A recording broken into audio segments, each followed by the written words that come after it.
It's Social Media Saturday, and I am back chatting with another really talented, wonderful marketer, Chelsea Evans Flowers, who is the owner and CEO of Scott Social, a boutique social media marketing agency in Phoenix, Arizona that elevates and streamlines the social media process of small businesses. So, Chelsea, thank you so much for joining me today. Thanks for having me. I've been so excited to connect with you and chat with you today. Yeah, same. And I was trying to think about how we even connected in the first place. I think it was on LinkedIn a couple of months ago. I might have gotten a message from you, and was just so excited to see a fellow social media manager and a social media manager in Phoenix, my hometown, even better. So that's how we connected. And I'm so excited to hear more about your story. Why don't you just tell me a little bit about your entrepreneurial journey and how you found your way to social media? Yeah, so it started a really long time ago when I was really young. I've always loved just building businesses, selling things, um, really anything just associated with entrepreneurship. When I was really young, I would make invention booklets complete with pricing and how I was going to create those. I started selling golf balls on the golf course. So my parents would head off golfing and I would go into the trees of Washington State. You would not see me for hours because I'd be collecting golf balls, cleaning them, and then selling them to golfers afterward. We went camping. I saw some kids selling lemonade and I said, okay, great idea, but I think I can do this a little better. The next day, I had rigged a whole smoothie machine using my dad's drill to actually mix up the fruit, and was selling that to campers. So really just the drive to build businesses has always been something with me, as well as art too. I've always loved drawing, painting, pottery. And so as I got into high school and into college, I saw this really natural intersection between art and entrepreneurship. It was never really a question for me where I was going to spend my life working. It really just fell into place, combining all the things that I love. And as I started working at agencies, marketing agencies after college, I loved it. I loved what I was doing. I loved the creativity and innovation of it, but it always felt like something was missing on the social media front. I would say as young people, as marketers, we know how important social media is and what a big difference it can make, but at some agencies, they don't quite have that mindset. And so I saw them partnering with small businesses and not giving it the time and the attention and the creativity that it deserved. And I knew that I could freelance and really make a difference in that space and really help to elevate women-owned small businesses. And that's really how I started, mixed with a few comments here and there of people saying, you shouldn't freelance until you have this amount of experience. You shouldn't own an agency without this amount of experience. And every single time I heard one of those comments of, you can't do this because, it made me think, well, I think I can do this because of XYZ. It almost put a fire under me to really get this going and start supporting small business owners. And I freelanced for around around a year. I wish it were a month, but around a year before I had so much work, I couldn't possibly do it by myself and got to start growing a team. And that's been something I didn't think I would love as much as I do. It's really fun getting to lead a team. I'd also say it's the hardest thing I've ever done, but it's rewarding every day. And yeah, that's really my story up until this point. Wow, that is quite a journey. And it's so clear to see how you've always kind of had that entrepreneurial spirit and that motivation to kind of forge your own path and really solve the solution for women-owned small businesses, which is social media. I can't even imagine a marketing plan for a small business these days that doesn't include, that doesn't emphasize social media, let alone include it. So It's that's so really, true. Yeah, and there's so many that don't have that because of course, we know it's a lot of work. It's hard for people that maybe aren't as tech savvy or haven't grown up with it. But also other agencies especially I would say more traditional ones, oftentimes aren't recommending it or seeing the importance. And so small businesses are just out there without it. And yeah, it's really important. Wow, that I really didn't know that. So that's really interesting to hear about the agency life and in your work with with small business owners. What kind of content have you found to be the most the highest performing and bring in the most business and leads? Yeah, oh my gosh, it's always changing and it's also different for every industry too. But looking at current times and looking at something that's applicable to most businesses would be Reels, video content. If you're thinking of something like a photo, it's engaging to a certain point. You know, you can zoom in, you can swipe to different images, but it doesn't quite pull you in like video does.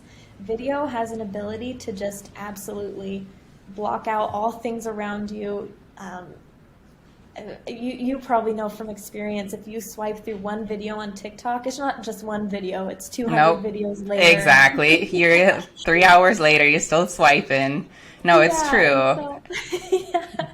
And so I always hear people say like the algorithm this and the algorithm this with kind of an annoyance or a frustration. But really all the algorithm is user interest. The algorithm is looking at what keeps people's attention because that's where Instagram makes money. The more time we spend on social media, the more money they're making, right? And so the algorithm is only looking at what people are gravitating toward, and that's video. It totally sucks people in. And so video across industries has been performing so well for my clients. Getting, some will get a small amount of views, 1,000 here, 1,000 there, but you're really looking for the one that goes mini viral, as I call it, or even viral. Totally. And it only takes one. And oftentimes Yeah, to those get are the yourself to videos. get your channels that reach. Exactly. And even in the space of videos, one specific kind of video that I've found a lot of success with is edutainment, which is a mix of educational and entertaining. And why it's so great is because it gives businesses an ability to show why they're the expert in the industry. It builds credibility, but it's also entertaining. So not only does the algorithm love it, but it also really drives people to your brand and to your website. So that's probably my favorite piece of content right now, and I'm seeing really great success with all of our clients. Yes, I love that combination, the edutainment. I always think about when creating content, like the two E's, the two I's, educate, entertain, inform, and inspire. And I think that education, edutainment, there we go. I guess also speaks to this trend that we're seeing of more and more people going to social media for education, for news, using TikTok instead of Google, and really the need for businesses to put out information not only about their business but about their expertise online. I know it's always kind of one of the first major hurdles when working with a new client, at least for me, is explaining why we need to create content that's outside of just the promotional content. So like we can't just be spamming our audience with like, this is what we offer, these are the sales we have, et cetera, et cetera. We need to create something that's going to be valuable to their lives in some way. And so I think that really is a great kind of just short way of keeping that in mind. And so on that note, for any like marketers or small business owners who are watching and saying, okay, this is like the social media expert, what advice would you give to them? What advice would you give to fellow marketers and or small business owners about how to be successful on social media? Yeah, I would say at the end of the day, especially as a small business owner, social media is really overwhelming. And what we know about overwhelming things is that when it gets to be too overwhelming, we don't do it. We push it off. We say, okay, next week, and now you've gone months without posting, right? So to avoid that kind of burnout with social media, especially if you're a small business owner, I would recommend focusing on quality over quantity. And that just means committing to what you can really handle and what you feel comfortable doing. So I know that recommendations may be to post once per day or have stories every day. But if you in your heart know that that is just not doable for you, you don't want to, you have no desire to, you don't have to. You could get away with one good post per week, and that will be so much better than posting every day for a week and then putting it off for a month. Really just consistency. It's all about consistency. Yeah, I agree completely. It's resourcing for some reason is the thing that always gets lost when talking about social media. It is so much work from the graphic design to the copywriting to the strategy to the scheduling. It is a full, that's I guess why it has developed into the career option that it has. And but I think that is really sound advice to just start where you are and not be overwhelmed by thinking I need to start a TikTok and an Instagram and a Twitter and a YouTube and do them all at 100%. Like I have seen some brands do it really well when they just focus in on one platform, and maybe they have just placeholder channels or placeholder profiles on other channels where they say, here's our TikTok channel, but see us on LinkedIn because that's where we're doing all of our posting. So definitely quality over quantity is great. So when you bring up a good point too, that quality over quantity also applies to platforms that you're on. I see so many businesses that come to us saying they need YouTube, Instagram, the whole suite, but we look at their audience and say, well, really, we only probably need to get you on LinkedIn. We can focus all efforts on LinkedIn and do that really well and drive a lot of clientele to your website. So there's some clients we have where we only work on one platform with them, and that's what performs, and that's okay. It's so much better than trying to have posts go out on all the platforms and not have any of them land. Absolutely, which you bring up the great point of the importance of audience research and really spending time understanding your audience, what their needs are, what their challenges are, where to find them online. What advice would you give to marketers and small business owners on doing audience research and finding their audience online?